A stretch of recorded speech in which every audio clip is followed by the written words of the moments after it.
que encontramos nesse livro não é meramente, como se isso fosse pouco, uma reconstrução do esquema analítico de Max Weber. O que importa salientar é o modo como essa reconstrução é realizada, que leva em conta o modo como o próprio Weber definia seus próprios pontos de vista, no que diz respeito a componentes centrais de sua teoria social, valendo-se das ideias e terminologias alheias como meios para constituir seu próprio esquema teórico.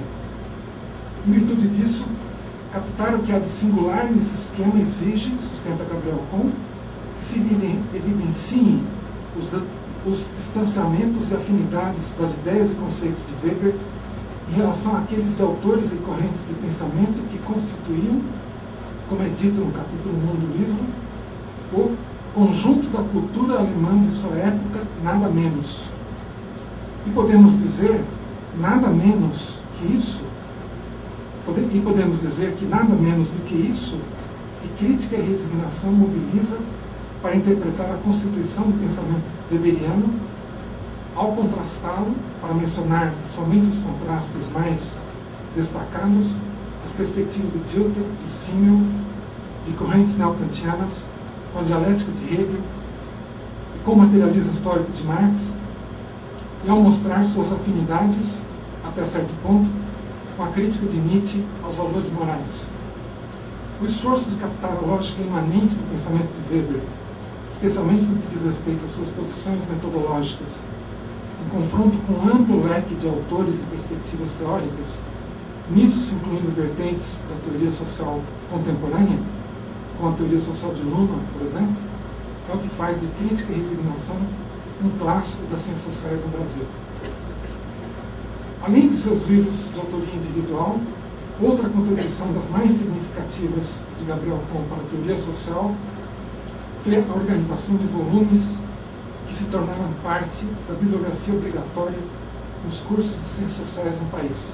Max Weber, de 1976, Theodor Adorno, de 1986, ambos publicados na coleção Grandes Cientistas Sociais da editora Ática, e Para Ler os Clássicos, publicado originalmente em 1971, e que ganhou uma nova edição ampliada em 2005. Sem pretender dar conta de todos os temas que Gabriel Kohn introduziu em nosso debate, eu gostaria de salientar duas preocupações intelectuais, e não puramente intelectuais, que aparecem de forma reiterada em sua produção oral e escrita, sobretudo a mais recente. Ambas se manifestam no ensaio Civilização, Cidadania e Civismo, a teoria política frente aos novos desafios, publicado em 2006, no volume Filosofia Política Contemporânea, Controvérsia sobre Civilização, Império e Cidadania.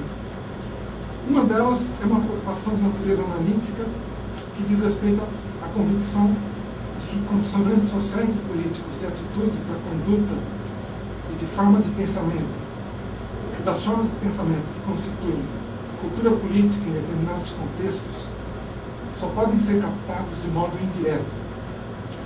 Essa convicção tem afinidades com o instrumental analítico de pesquisa construído por Adorno, especialmente, para captar os motivos e os traços de personalidade não diretamente verbalizáveis pelos sujeitos do que denominou personalidade autoritária.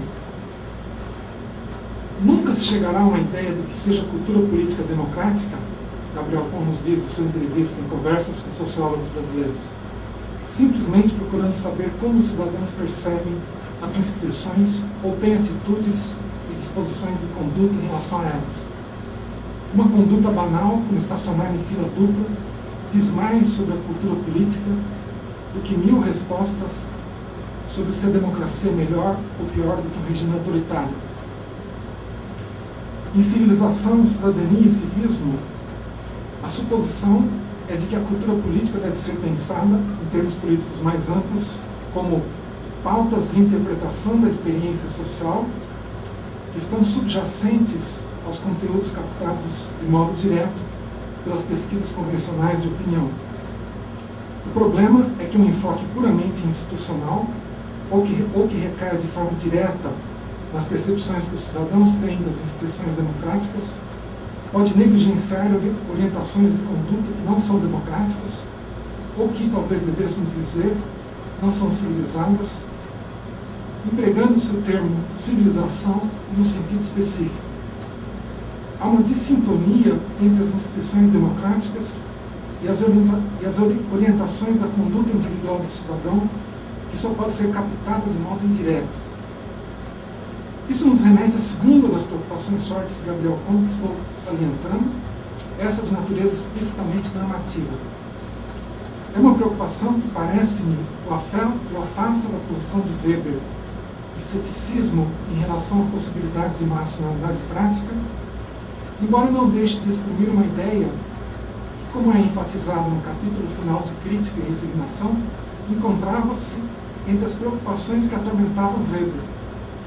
Uma preocupação com a autonomia e a responsabilidade do agente individual, que era tanto maior quanto mais rarefeito tornava-se o espaço que o predomínio da racionalidade instrumental deixava para a manifestação desse valor nas diferentes esferas de ação. Voltemos a Kuhn. É na ideia de civilidade, na pequena dimensão da civilidade, que Gabriel Kuhn vai encontrar as orientações da conduta individual que podem injetar conteúdo significativo nas grandes questões da civilização, da cidadania e do civismo. E ele o faz retomando e conferindo, assim me parece, no sentido mais político e mais normativo, a análise de Adorno da dialética da civilidade e mínima moralia. Na análise de Adorno, a civilidade, tato, na edição brasileira, entendendo-se por isso as formas e as maneiras sociais polidas de relacionamento respeitoso com o outro, tem um momento histórico específico para se manifestar, que é aquele em que o indivíduo burguês já se tornou livre da opressão do absolutismo, mas em que as convenções sociais do antigo regime ainda não desapareceram. Nessas condições, uma nova forma de individualidade pode emergir, que, no entanto, não fica à solta sem mais, sem limites e sem referências. Eu estou reproduzindo frases do ensaio de Gabriel Kuhn, porque ela ainda é capaz dessa forma de autocontrole imposta pela consideração ao outro, que é característica da sociabilidade civil.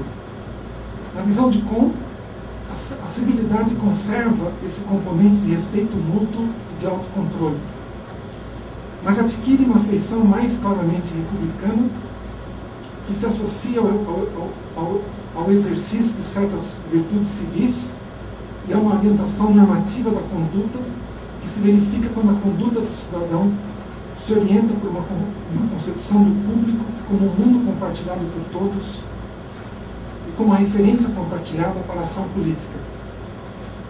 Essa orientação civil da conduta se choca, voltando à perspectiva analítica que antes fiz menção, com uma das pautas fundamentais de interpretação da experiência social, no caso brasileiro, uma concepção do público que o associa a uma ideia de posse, que o concebe ou bem como aquilo que é de propriedade de todos, ou bem como aquilo que não é propriedade de ninguém. O que é de propriedade de todos ou de ninguém, longe de se constituir como referência compartilhada para a ação caracterizada pela civilidade, é visto como aquilo pelo que ninguém é responsável e que está disponível para ser apropriado ou ocupado, ou como um espaço vazio por intermédio do qual custos privados se transferem à sociedade como um todo. Embora essa análise tenha um alcance amplo, pois ela se empenha em captar um tema fundante no modo pelo qual o cidadão se relaciona com o mundo público no Brasil, não creio ser despropositado pensar o que faço por minha conta e risco no slogan "A Universidade de Todos" e nas formas de ação que se justificam com base nele, como um exemplo desse estilo possessivo e incivil de relação com aquilo que é público. Não sabemos muito bem como essa orientação civil da conduta do cidadão pode se converter, para utilizar os termos do nosso homenageado, e uma pauta de interpretação da experiência social no Brasil e em outras partes. Mas podemos compreender por que a preocupação é importante.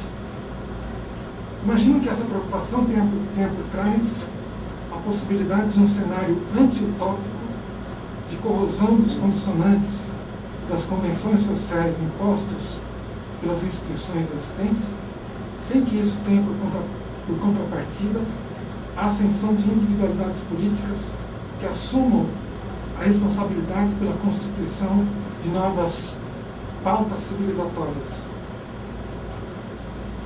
Essa situação limite, na qual as individualidades ficariam à solta, sem limites e referências, é a pior forma de barbárie que podemos imaginar. A isso, Gabriel Kuhn contrapõe sua pequena utopia. Não se trata nem de conseguir ir além, aqui eu vou citar Gabriel Kuhn, do olhar de medusa das instituições existentes, nem de querer simplesmente rompê-las, na suposição de que, uma vez elas destruídas, nós, soltos e desencadeados sem mais, poderíamos exercer nossa racionalidade. A vida política mais ampla, assim como a pequena dimensão da civilidade, se faz pela busca da autonomia livre, associada à renúncia consciente ao ato de pura agressão destrutiva. Penso que vamos continuar ouvindo Gabriel Kuhn nos falar de sua pequena utopia e que isso, assim como outras de suas contribuições às ciências sociais, vão continuar servindo de inspiração àqueles que se dedicam à teoria social e política no Brasil. Eu deveria terminar essa saudação destacando outra dimensão de sua contribuição a essa universidade, a sua dedicação institucional. Como foi mencionado no convite a essa cerimônia, Gabriel Kuhn nunca supôs que a dedicação intensiva a atividades de pesquisa e reflexão e a atividade de formação de estudantes o impedissem de assumir posições de liderança institucional e de dirigente acadêmico. Mas eu termino simplesmente manifestando a grande satisfação que sinto com o fato de que essa universidade esteja, neste momento, concedendo a Gabriel Kuhn uma de suas mais altas distinções no mesmo ano em que ele foi agraciado com uma das mais altas distinções concedidas a membros da comunidade científica brasileira, o Prêmio de Pesquisador Emérito do CNPq. Muito obrigado.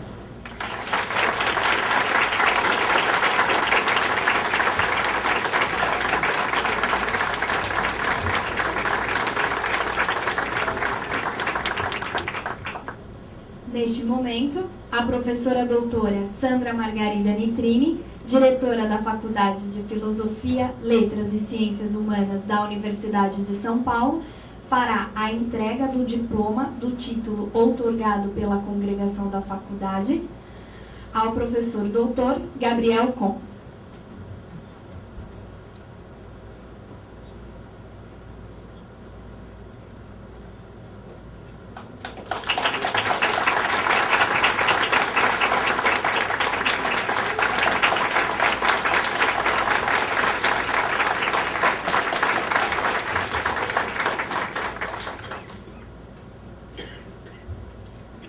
Passamos a palavra ao homenageado, professor doutor Gabriel Kuhn, professor emérito da Faculdade de Filosofia, Letras e Ciências Humanas da Universidade de São Paulo.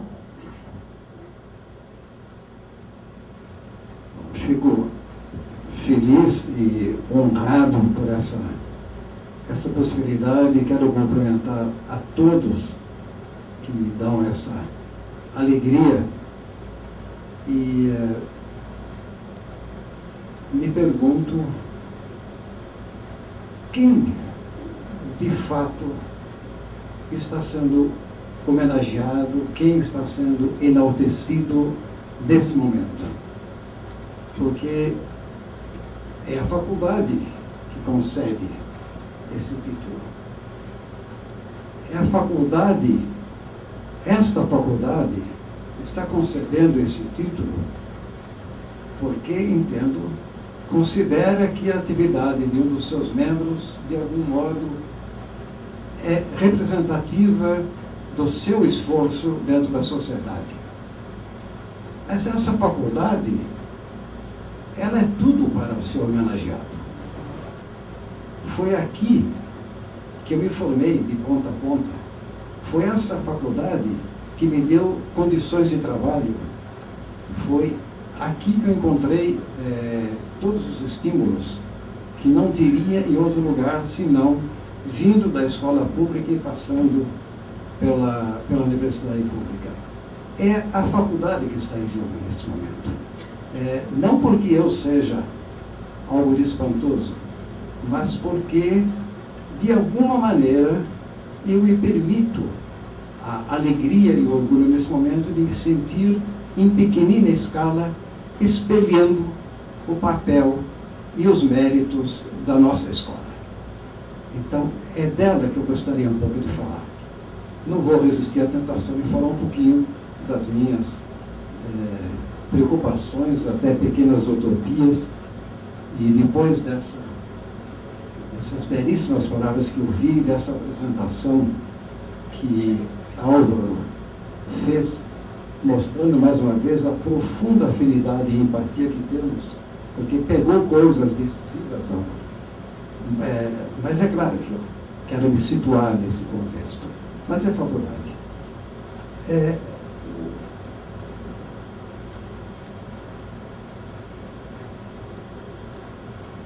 Eu diria, me permito uma observação inicial sobre a passagem aqui dentro. Foi essa escola que me propiciou não só a minha formação básica, como a participação docente. Foi ela que me permitiu realizar o que eu chamaria meus 10 anos de ouro, entre 67 e 77, em que tudo que eu teria que fazer foi lançado desde o âmbito familiar, começando com Amélia, sem a qual nada disso teria sido possível, e depois reforçando com Clarice e, finalmente, Sérgio. Esse núcleo fundamental que me segurou. E esses 10 anos de ouro se traduziram na expansão pessoal e no essencial da produção intelectual. Lá estão todos os pontos que depois, de alguma maneira, poderiam ser desenvolvidos. É verdade que eles coincidem com os anos de chumbo fora da universidade. Isso não. E coincidem também com o impacto terrível das aposentadorias dos grandes mestres aqui dentro. Não vou nem mencionar nominalmente esses grandes mestres, fiz em vários outros momentos, mas é claro que isso foi uma hecatombe universitária, que atingiu a sociedade e, por tabela, atingiu pessoas como eu, que estavam na linha de fogo, digamos. É verdade também que, em termos da minha trajetória, se me permitem essa referência tão direta a ela, esses anos de ouro foram seguidos por 10 anos de chumbo. Externos à universidade e internos também. Porque dificilmente se apanhará nos dias atuais o que foi o impacto no âmbito da convivência acadêmica e no âmbito da atividade acadêmica, da destruição interna de vínculos fundamentais da universidade e da ruptura brutal entre a universidade e a sociedade mais ampla, que era o universo no qual nós tínhamos sido formados. Nós somos formados num contexto em que a universidade se estendia pela universidade adentro, em que havia fluência. Isso foi brutalmente rompido. O resultado interno foi desastroso. A brutalidade das relações, a autofagia e tudo mais. De modo que o período 77 e 87 eu não recomendaria a ninguém. Mas havia coisas, faziam-se coisas, e havia coisas agradáveis. Uma delas era a relação com esses maravilhosos estudantes que nós, levas e mais levas, encontrávamos pela frente, que permitiu que, como de maneira tão simpática o Álvaro lembrava, se desenvolvesse tranquilamente um estilo muito peculiar de trabalho e de relação com os estudantes. Um estilo que tinha muito a ver com um esforço deliberado, no meu caso, de mostrar ao estudante que pensar dói.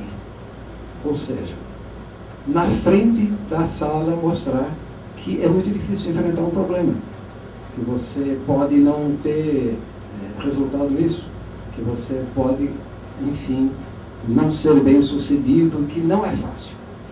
Essa coisa de tudo prontinho realmente não resolve nada. Só conspira contra a autonomia intelectual do próprio estudante. É verdade que isso tinha, às vezes, consequências pitorescas. Ontem mesmo eu recebi um e-mail de uma antiga estudante, a propósito de hoje, em que ela me lembra um episódio. Quase final de aula, lá do fundo da classe, alguém pergunta: professor, passou a lista? Eu fico perplexo, olho para o espaço e fico calado, com ar de quem está angustiado e procurando a resposta para uma grande questão existencial. Os estudantes, já acostumados com essas coisas, pacientemente esperam. Após algum tempo, eu respondo: sim, sou socialista.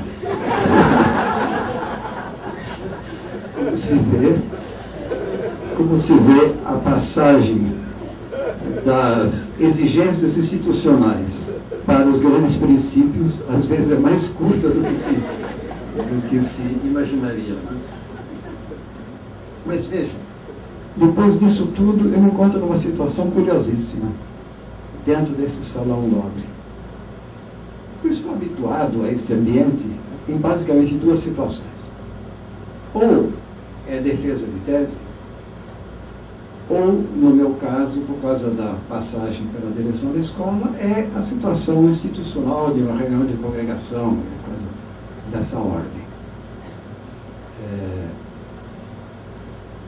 Para início de conversa, isso tudo embaralhou agora. Porque o que diabo estou fazendo nessa mesa?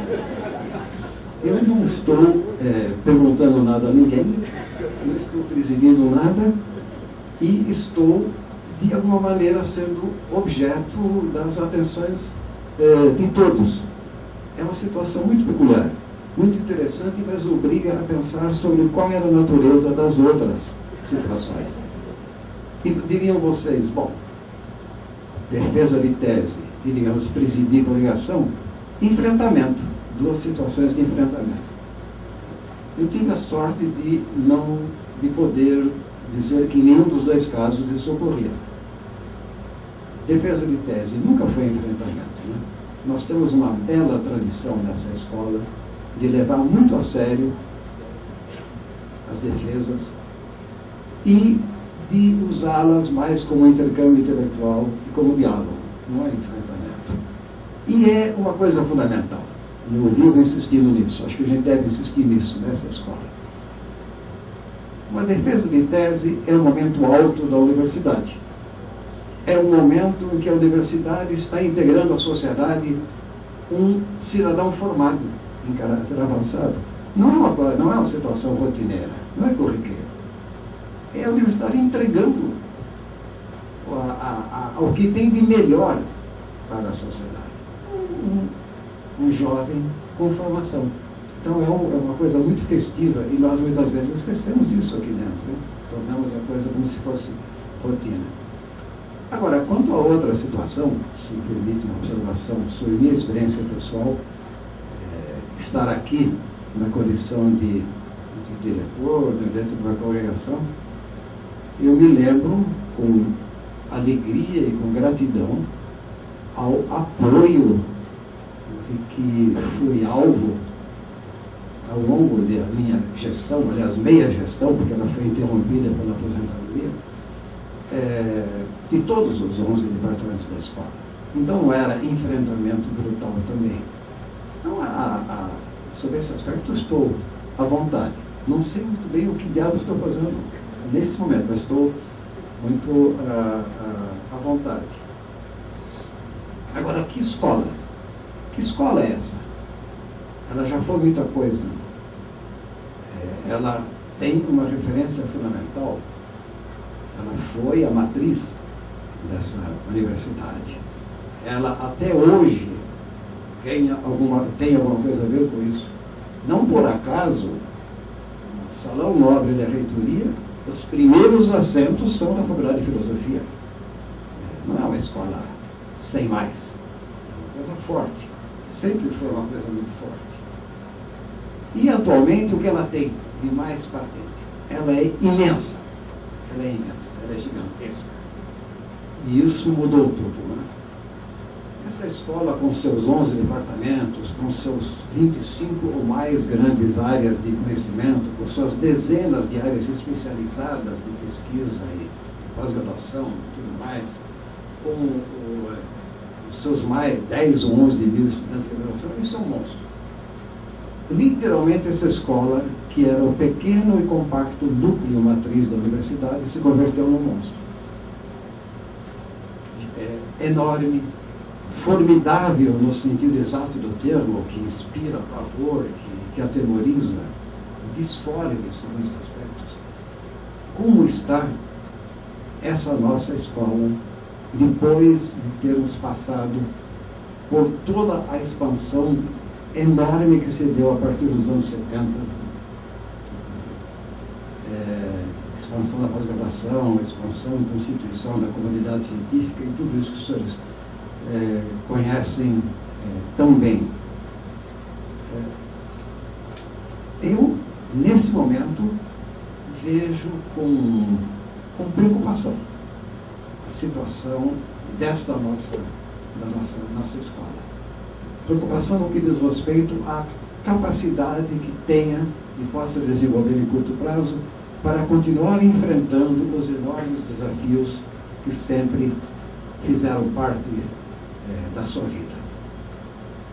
Isso daqui já se pensou como aquilo que a Valnice Galvão, numa passagem brincalhona num dos seus livros, dedicando o livro a Maria Antônia, chama de ónfalo. Eu perguntei ao meu querido saudoso mestre Douglas Teixeira Monteiro, ele me explicou que isso significa umbigo. Umbigo. Isso daqui era o umbigo da universidade. Não é mais. Não é mais. As relações dessa escola com a universidade e com o mundo externo não são mais umbilicais. E as relações dos seus integrantes com a escola também não são mais umbilicais. Também não são. Houve mudanças fundamentais. Uma das mais importantes, no meu entender, tem a ver não simplesmente com a crescente organização interna da universidade e das suas unidades, departamentos, etc., mas tem a ver com o tipo de relação que se estabeleceu em anos recentes e se vai acentuando entre pesquisadores de um lado e agências de fomento pelo outro. A relação passa por cima da instituição. Não é a Faculdade de Filosofia que é a referência. É a agência que financia o projeto individual, ou o grande projeto temático e tudo mais. Isso muda radicalmente o quadro de relações no interior da escola, da escola para fora, e o modo de enfrentar as grandes questões. Na origem, isso daqui estava montado para o quê? Era o núcleo aglutinador das diversas áreas de conhecimento na velha Faculdade de Filosofia, Ciências e Letras. E fazia o quê? Em primeiro lugar, procurava formar cidadãos. Como desdobramento disso, procurava formar formadores de cidadãos. A segunda etapa, que tem a ver com a intervenção forte na educação, foi se diluindo de maneira enorme ao longo das décadas. A primeira, formar cidadãos, é de decisiva importância.